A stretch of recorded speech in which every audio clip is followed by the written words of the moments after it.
Severe throat infection, fever, இருமல், சளி, இருமல், அந்த அடியே காந்தா இம்யூன் சிஸ்டம் வந்து தோற்று போயிடுச்சு. 5 mg ஒரே டோஸ், டெய்லி 2 வேளை தான். கொடிட்டஸ்னு ஒரு சிறப்பு. இப்போ ஓரளவுக்கு பரவாயில்லைங்க, நோ ஃபீவர்.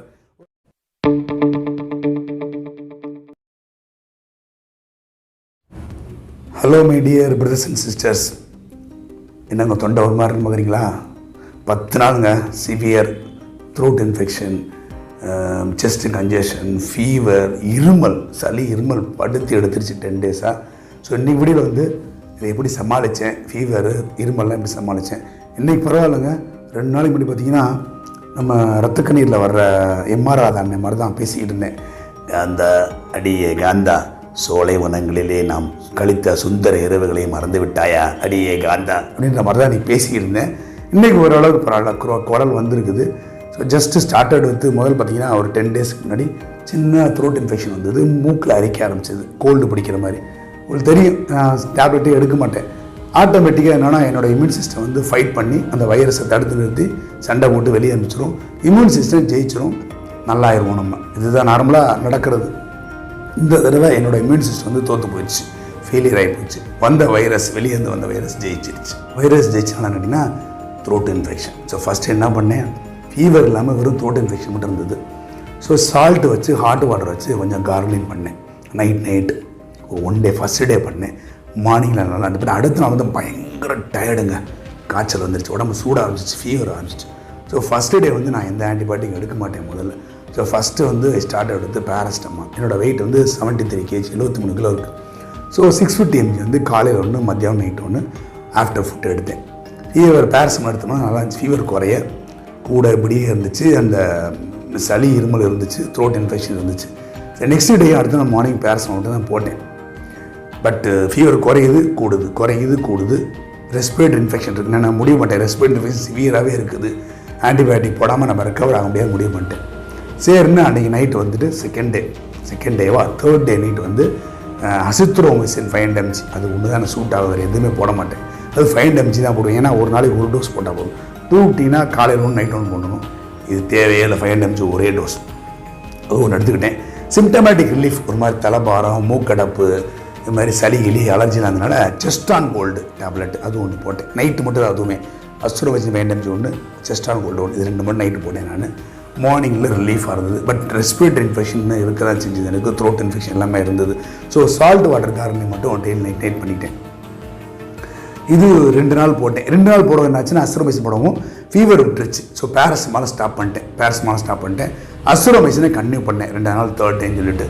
இந்த செஸ்டான் கோல்டுனா சிம்டமேட்டிக் ரிலீஃபை கொடுக்கும், இந்த மண்டை பாரம், மூக்கடப்பலாம். பட் அதில் இருக்க ஆன்டி அலர்ஜிக் மெடிசன் என்னன்னா, இந்த நுரையீரலில் இருக்க சளி பார்த்தீங்கன்னா, லங்ஸில் சளியை வெளியே வர விடாது, உள்ளே தங்க வச்சிரும். இந்த செஸ்டான் கோல்டு போட்டனால உள்ளே சப்ரஸ் ஆகிடுச்சு, ஃப்ளம் அதிகமாகிடுச்சு.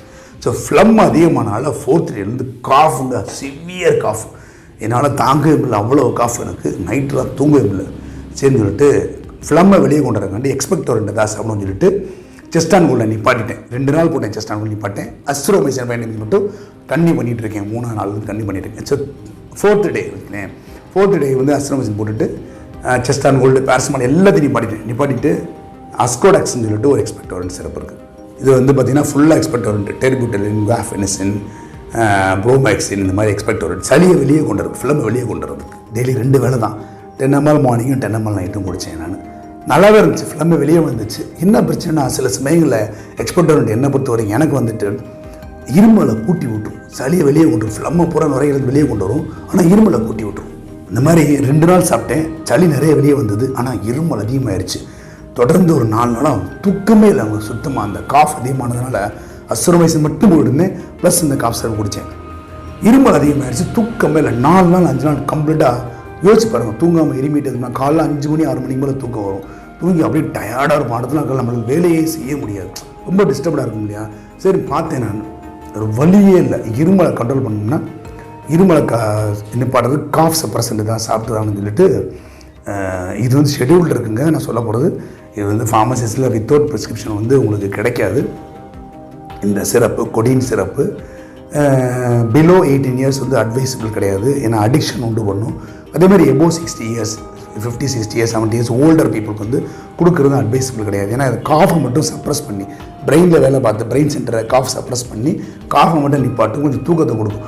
ஆனால் ப்ரீத்திங் ப்ராப்ளம் உள்ளவங்க, இந்த மாதிரி ஆஸ்மா, வீசிங், சிஓபிடி, பிராங்கைட்டிஸ் இந்த மாதிரி பிரச்சனை உள்ளவங்க இந்த கொடின் சிரப் எடுத்தாங்கன்னா அது இன்னும் வந்து ரெஸ்பிரேட்டரியை சப்ரஷன் பண்ணி நுரையீரல் மூச்சு பிரச்சனையை என்ன இந்த மூச்சுத்திணறல் அதிகமாக்கிடும். இந்த கொடின் சிரப்பு ஃப்ளம்மை வெளியே வரவிடாது, உள்ளே இருக்கக்கூடிய நுரையீரலுடைய சளியை வெளியே வரவிடாது. அதுதான் ஒரு பெரிய மைனஸ் பாயிண்ட்டு. அதே மாதிரி கொடின் வந்து மலச்சிக்கல் உண்டு பண்ணும். பல வயதானவங்களுக்கு மலச்சிக்கல் பிரச்சனை இருக்கும். ஸோ மோஷன் ஃப்ரீயாக போகாது. இதெல்லாம் அதில் பல பிரச்சனைகள் இருக்குது. ஸோ ஒரு வழியே எனக்கு தூங்கணுன்ற ஒரே காரணத்துக்காண்டி நைட் பீஸ்ஃபுல்லாக தூங்கினா காலையில் வேலையில் பார்க்க முடியும். 5 நாளாக தூங்கவே இல்லை, சுத்தமான தூக்கம் இல்லை, அவ்வளவு டயர்டாக இருக்கேன். ஸோ ஒரு வழி இல்லாமல் கொடின் சிரப் மட்டும் எடுத்துக்கிட்டு இந்த சிரப் தான் கொடிட்டஸ்னு ஒரு சிரப்பு. இது வந்து நான் சொன்ன மாதிரி below 18 years not advisable, above 60 years நுரையீரல் பிரச்சனை பிசிஎல்வங்க தயவுசெய்து உங்கள் டாக்டர் கன்சல்ட் பண்ணாமல் சாப்பிடாதீங்க. யாருக்குமே இது ப்ரிஸ்கிரிப்ஷன் இல்லாமல் கிடைக்காது. ப்ரிஸ்கிரிப்ஷனோட அவங்க டாக்டர் ஒத்துக்கிட்டால் மட்டும் இதை வாங்கி சாப்பிடுங்க. வித் ப்ரிஸ்கிரிப்ஷன் உங்களுக்கு கிடைக்கும் ஃபார்மசிலேருந்து. With prescription nobody will give this, dispense பண்ண மாட்டாங்க அந்த மெடிசனை. So not advisable. அதை தெளிவாக சொல்லிடுறேன். அப்படி எனக்கு ஒரு வழியே இல்லை, அதனால் தூக்கமே இல்லை.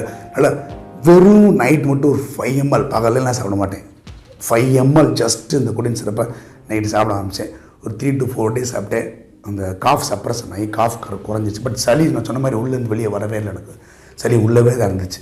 ஸோ அதனால் என்ன பண்ணேன், இந்த கொடின் சிரப்பை சாப்பிட்டுக்கிட்டு காலையிலையும் நைட்டு என்ன பண்ணேன், மியூகோலைட்டுன்னு டேப்லெட் ஒன்று வருது, ஆம்பராக்சால். நான் வீடியோ போட்டிருக்கேன், அதுக்கும் வீடியோ ஆம்பராக்சால் இருக்குது, நீங்கள் பாருங்கள், ப்ளேலிஸ்ட்டில் இருக்குது, இல்லைனா அங்கே கை கார்டில் தரேன். ஆம்பராக்சால் சளியை வெளியே கொண்டு வரதுக்கு இந்த மியூகோலைட் டேப்லெட்டை காலையில் ஒன்று நைட்டு ஒன்று. அஸ்திரமிஷன் மட்டும் 5 நாள் கண்டினியூ பண்ணேன். 5 days நைட்டு 5 times ஒரு டேப்லெட் மட்டும். இந்த கொடிட்டஸ் சிரப்பை வந்து ஒரு 3 to 4 days நைட் மட்டும் 5 ml குடித்தேன். அதேமாதிரி ஒரு 5 days மியூகோலைட் டேப்லெட் காலையில் ஒன்று நைட்டு ஒன்று போட்டேன். ஸோ தட் ஃப்ளம்மை வெளியே கொண்டு வரதுக்கு தூங்குறது. இப்போ அந்த கொடிட்டஸும் வந்து நான் மினிமமாக 4 நாள் 5 நாள் சாப்பிட்ருப்பேன். இன்னும் கூட இருக்குது, இதில் கொஞ்சம் இருக்குது, பாட்டில் இருக்குன்னு. ஸோ சாப்பிட நிப்பாட்டினேன் வந்து. அதுக்கு மேலே சாப்பிடக்கூடாது சிரப்பு வந்து. ஏன்னா நுரையீரலில் வந்து சளியை வெளியே வர விடாது. உங்களுக்கு வந்து காஃபை சப்ரஸ் பண்ணி தூக்கம் தான் வரும். அதுக்காண்டி மட்டும் தான் எடுத்துக்கிட்டேன். அதுக்கு மேலே நான் எடுக்கலை, நானும் ஸ்டாப் பண்ணியிருந்தது. இப்போ ஓரளவுக்கு பரவாயில்லைங்க, நோ ஃபீவர், ஓரளவுக்கு என்னால் ஃப்ரீயாக பேச முடியுது. என்னால் பேசவே முடியல, காற்று தான் வருங்கிற மாதிரி காற்று தான் வந்துச்சு எனக்கு வந்து வாயிலேருந்து, எதுவும் வரல. Now I am comfortable. இப்போ வந்து இன்னும் வந்து உப்பு போட்டு கார்லிங் பண்ணுறேன் நைட்டு. அது நல்ல ஒரு கம்ஃபர்ட் கொடுக்குது. அதுமாதிரி நிறைய லோசஞ்சஸ் யூஸ் பண்ணேன் நான். பகலில் வந்துட்டு சப்பி சாப்பிட்டுக்குவேன். அது என்னென்ன லோசன் தனியாக ஒரு வீடியோ போடுறேன். இருமலுக்கு என்ன, த்ரோட் இன்ஃபெக்ஷனுக்கு என்ன, சோர் த்ரோட்டுக்கு என்னன்னு தனியாக வீடியோவில் பேசுவோம் நம்ம வந்து. இதாங்க ஸ்டேட்டஸ். இப்போ ஐ எம் கம்ஃபர்டபுள், நல்லாயிருக்கேன். I'll be all right in 1 or 2 days completely recover ஆகிடும். பட் இன்றைக்கி சண்டே வீடியோ போடணும், இந்த நடந்த விஷயத்தை சொல்லுன்றதுக்காண்டி நான் ஷேர் பண்ணுறதுக்காண்டி அன்றைக்கி வீடியோ வந்து. பட் நான் சொன்ன அட்வைஸை வந்து யாரும் செல்ஃப் மெடிக்கேஷனாக எடுத்துக்காதீங்க தயவுசெய்து.